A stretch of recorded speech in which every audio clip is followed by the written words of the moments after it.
Alliance Suqali Soppi, appelle. Depuis 1974, date de sa création jusqu'à ce jour, le Parti démocratique sénégalais est au cœur des combats pour la démocratie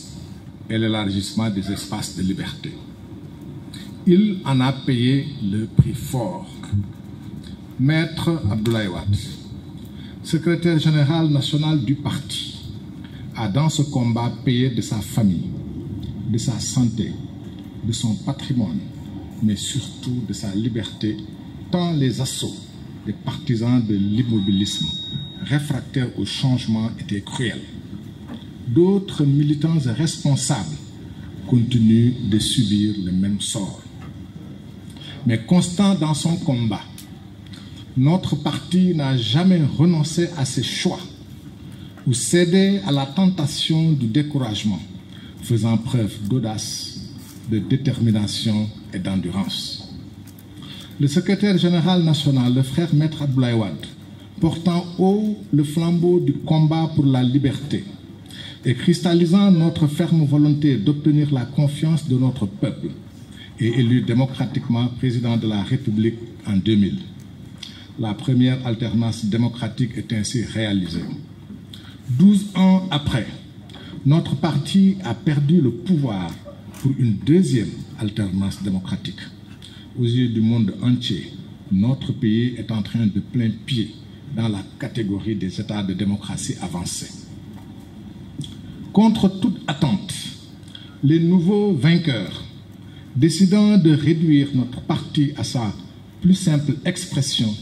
ont exercé une incroyable et inadmissible pression sur notre appareil, nos dirigeants et nos militants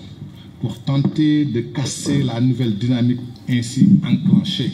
et dont nul ne doutait de sa pertinence à nous assurer la reconquête du pouvoir. Malgré toutes les agressions, les arrestations et les emprisonnements de ses responsables et militants,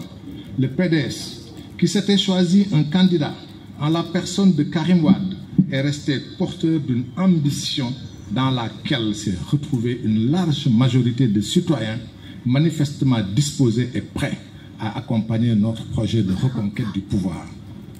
Notre candidat, le frère Karim Wade, après avoir dit, écrit et annoncé aux Sénégalais qu'il mettrait un terme à son exil et viendrait affronter le président candidat, a malheureusement choisi le confort de Doha au détriment des espérances d'un peuple en quête de délivrance. Pourtant, notre parti, ses dirigeants, ses militants et sympathisants, ainsi que les citoyens s'étaient organisés, mobilisés et avaient tous pris la ferme décision de venir par centaines de milliers, peut-être des millions, à pied, en voiture, en moto, en camion et même en charrette ou à dos d'âne, accueillir le candidat Karim Wade. Ferme était également la volonté de se constituer en bouclier hermétique et de le protéger de toute tentative de l'écarter du scrutin par des artifices juridiques ou de l'emprisonner. Que de tournées organisées sur toute l'étendue du territoire et qui ont suscité un exceptionnel enthousiasme chez les Sénégalais, qui se sont mis à espérer une nouvelle alternance pour parachever enfin l'œuvre entreprise par le président Abdoulaye Wade. Ce faux bond, que rien n'est venu justifier ou expliquer jusqu'à présent, a surpris et déçu des millions de compatriotes et altéré la confiance que tout un peuple avait placée en notre parti et en notre candidat. Avec ce faux bond, suivi d'un mot d'ordre de boycott actif de l'élection présidentielle, en l'absence du candidat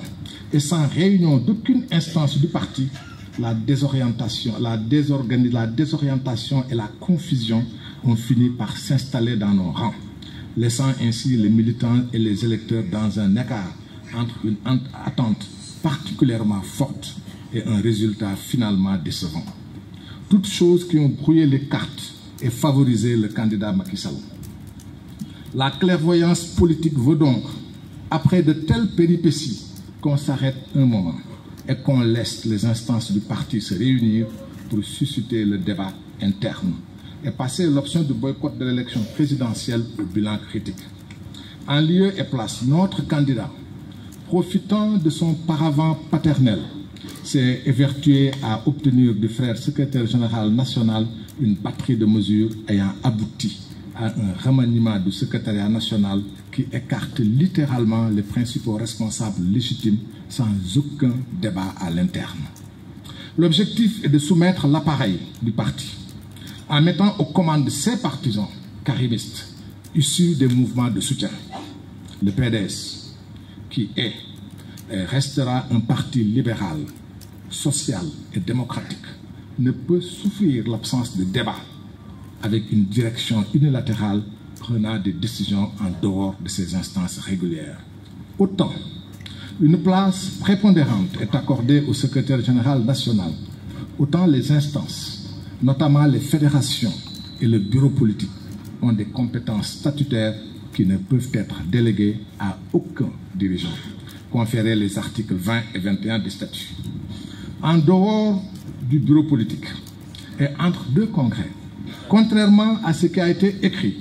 aucune autre instance ou aucun dirigeant ne peut modifier les statuts du parti, conféré article 32 des 10 statuts. Or,